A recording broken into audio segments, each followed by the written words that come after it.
Honorable Prime Minister Shri Narendra Modi ji, respected Governor Anand ji, respected Chief Minister of Uttar Pradesh Yogi Adityanath ji, respected Defence Minister of India Rajnath Singh ji, ministers from the government of Uttar Pradesh, officers of the government, fellow businessmen, all delegates, friends from media. It is a great privilege and honor to be here at the Global Investor Summit 2023 of Uttar Pradesh and share a few thoughts. India, under the strong visionary leadership of our Honorable Prime Minister Narendra Modi ji, has achieved a position where we are going to see India being the fastest growing economy, not only in the current year, I'm pretty sure in the coming years of the decade. It is not only about economic growth. What the Honorable Prime Minister has enabled is a 360-degree development. That is because there is a confidence and aspiration in every Indian, in every nook and corner of the country.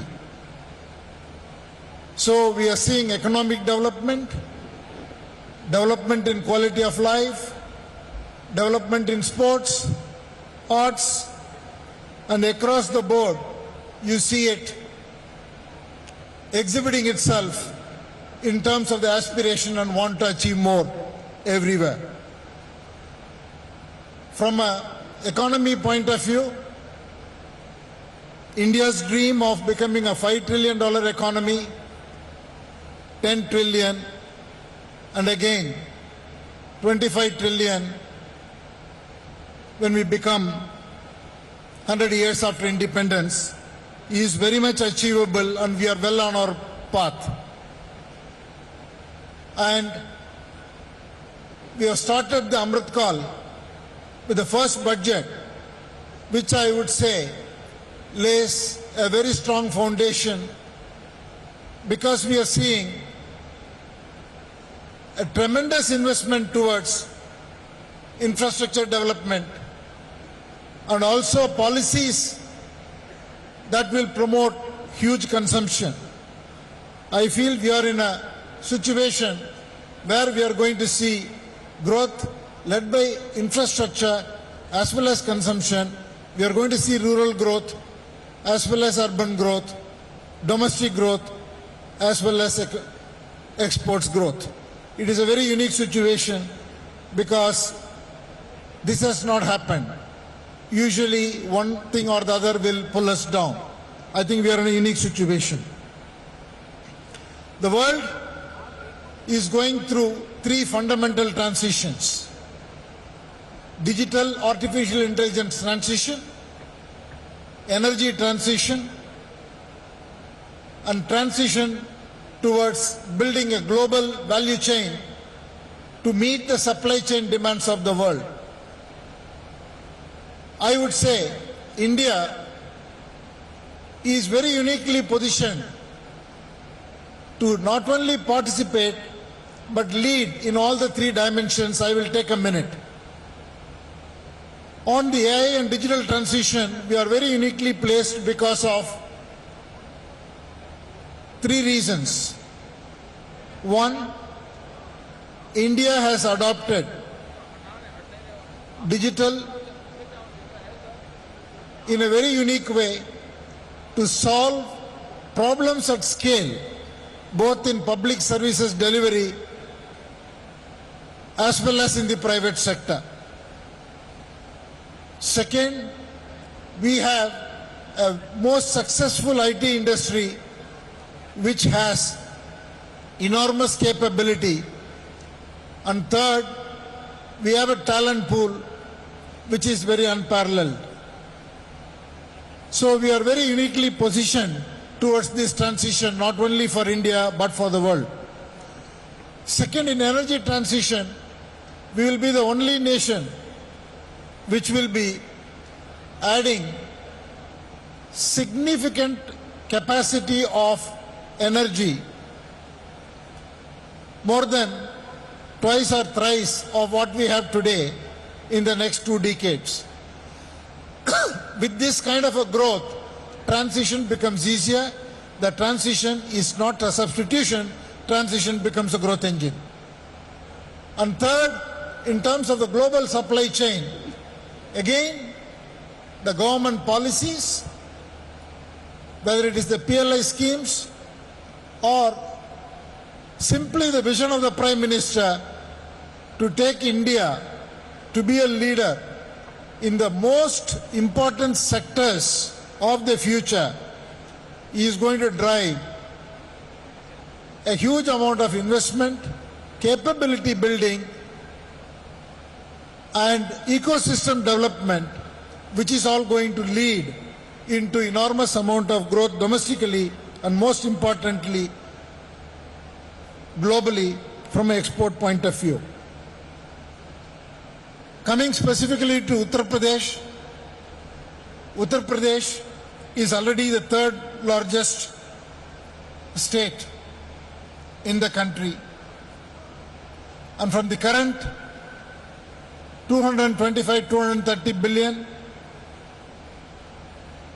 it is absolutely well placed to capitalize on the trends and become a $1 trillion economy when India will be a 5 trillion, and again become a $2 trillion economy by the time India reaches 10 trillion.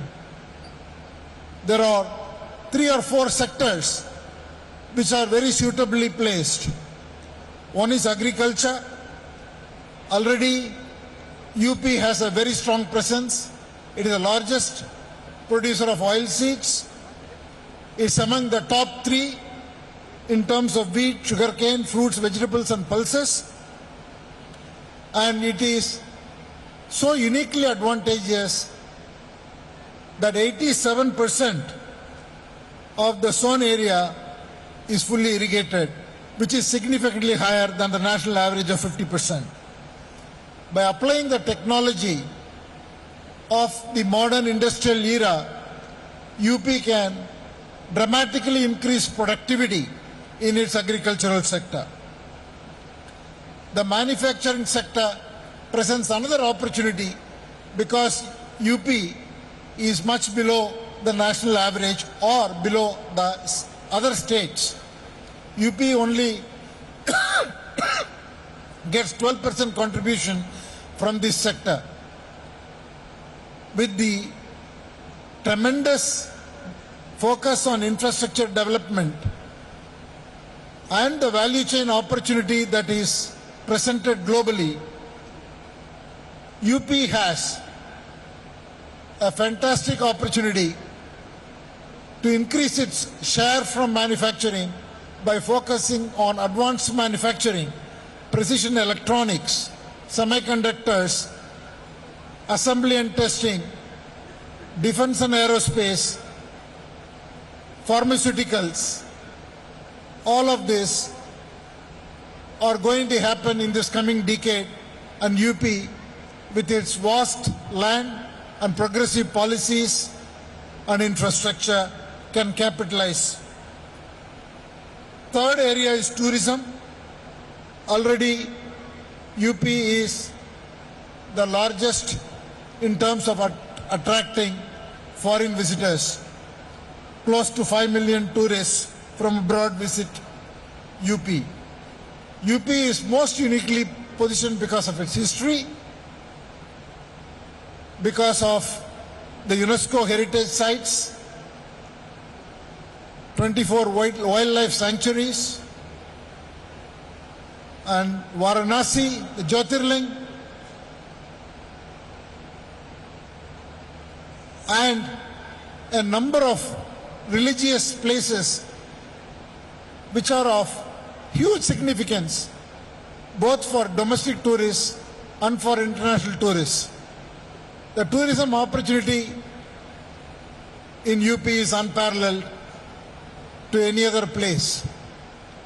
So these three growth engines can significantly contribute to Uttar Pradesh's dream of becoming a $1 trillion economy, and in the process can address a lot of jobs and address quality of life, as well as bring down the inequality that exists between the different 75 states and bring a range which is much closer, where the per capita income and quality of life can lift all people in the state of Uttar Pradesh.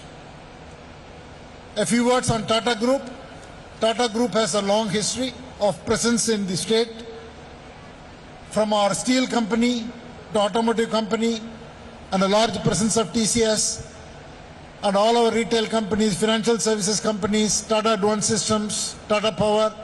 18 companies of the state of the Tata Group are deeply present. And today, more than 50,000 people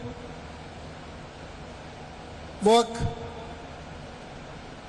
in the state of Uttar Pradesh. We are on a huge expansion across all our companies in the state.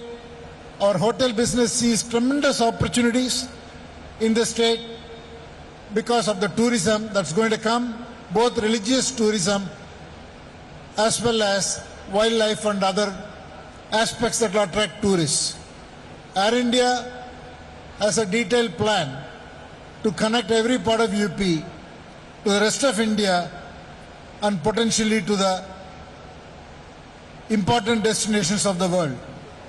And we are already having huge investments in Noida, both from a TCS point of view and also from Air India point of view. And I'm happy to say that we are going to build an integrated multimodal air cargo through Air India sets with our partner Zurich Airport in the new Jewar Airport. So the group is very committed and sees a tremendous opportunity, and I want to express our gratitude to the phenomenal leadership that is being provided by the Honorable Chief Minister under the vision of our Prime Minister for clean governance, huge infrastructure development, as well as an atmosphere which is so much business friendly. I wish the summit a grand success, and thank you for giving me this opportunity. If you like the video, do like, comment, share and subscribe.